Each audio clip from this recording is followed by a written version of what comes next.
മഹദി എന്ന് വരുമെന്നുള്ള ബേജാറിലാണ്. മഹദി വരണമെങ്കിൽ നിന്റെ അധികാര തമ്പുരാക്കന്മാർ തകരണം, അല്ലാതെ മഹദി വരൂല.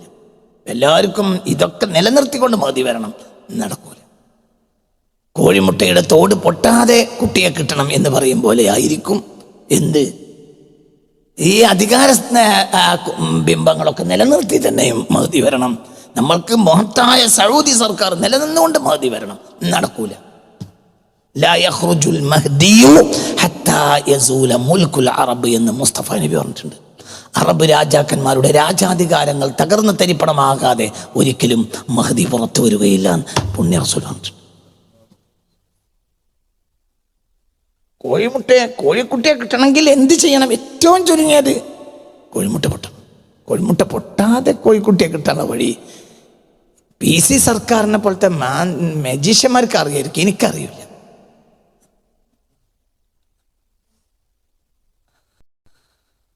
മനസ്സിലായില്ല?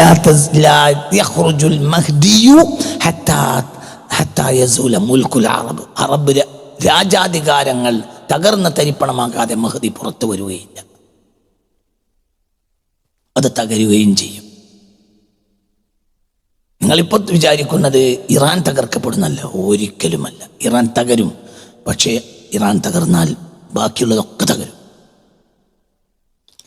അറബ് രാജാവ് ഈ ഇപ്പോൾ തുടങ്ങിയ യുദ്ധം ഇത് നിലനിൽക്കാതിരിക്കട്ടെ എന്ന് പ്രാർത്ഥിച്ചോളി. നിലനിന്നാൽ അറബ് ലോകം മുഴുവനും തകരാതെ ഈ പ്രശ്നം അവസാനിക്കൂല. അറബ് ലോകം മുഴുവനും തകരും. അരക്ഷിതാവസ്ഥ അറബ് ലോകത്ത് പ്രത്യക്ഷപ്പെടും. ആ അരക്ഷിതാവസ്ഥയിലെ മഹദി വരും. അത് എത്ര വർഷം കൊണ്ട് നടക്കണം എന്ന് എനിക്കറിയില്ല. എനിക്ക് ഇത്ര കൊല്ലം കൊണ്ട് നടക്കണം എന്ന ആവശ്യവും ഇല്ല. എന്നെ സംബന്ധിച്ചിടത്തോളം എത്ര കൊല്ലം കൊണ്ട് മഹദി വരണമെന്ന് എനിക്കില്ല. ഇപ്പോൾ മഹദി വരരുതേന്ന് എനിക്കുണ്ട്, വരൂല്ല എന്ന് എനിക്ക് ഉറപ്പുണ്ട്. ഒരിക്കലും അടുത്തൊന്നും മഹദി വരൂല. മഹദി വരണമെങ്കിൽ അറബ് ഇംപീരിയലിസം തകരണം, അല്ല വരൂല. എന്നിട്ട് രക്ഷകനില്ലാതെ അറബ് ലോകം ഉഴലണം. ഒരു നേരത്തെ അന്നത്തിന് അറബ് ലോകം കെഞ്ചണം. അത് അടുത്തൊന്നും സംഭവിക്കൂല, അല്ലാതെ മഹദി വരൂല. ഒരു നേരത്തെ അന്നം അങ്ങനെയാണ്.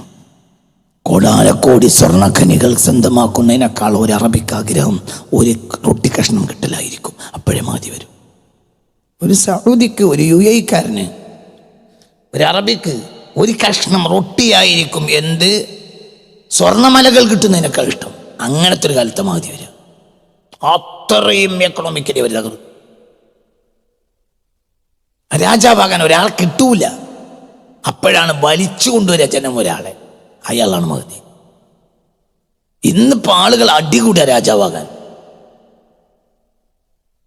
രാജാവാകാൻ കൊതിച്ചിട്ട് ജയിലിൽ കിടക്കുന്ന ഒരുപാട് അറബ് നേതാക്കന്മാർ എനിക്കറിയും. അവർ രാജാവാകാൻ കൊതിച്ചു എന്നതുകൊണ്ട് അവർ അധികാര കസേര കുതിച്ചപ്പോൾ അവർ അതിൻ്റെ പേരിൽ തന്നെ അവർ ഇരുമ്പൊഴിക്കളിൽ ഉള്ളിലായി. ഇനിയൊരു കാലം വരും, ആ കാലത്ത് രാജാവാകാൻ ഒരാൾ കിട്ടൂല അറബ് ലോകത്ത്. അപ്പോൾ ഒരാളെ വലിച്ചിട്ട് കൊണ്ടുവരും ജനം. അയാളാകട്ടെ കാര്യം നിർബന്ധിതൻ, നിങ്ങൾ രാജാവാകണമെന്ന് അറിയും, ഒരിക്കലല്ല എന്നറിയും. നിർബന്ധിക്കും. അങ്ങനെ പരിശുദ്ധ കഅബാലയത്തിൻ്റെ മുറ്റത്ത് വെച്ച് അയാളുടെ കയ്യിലേക്ക് ജനങ്ങൾ വീഴും. അയാളാണ് മഹദി. അത് സത്യമാണ്.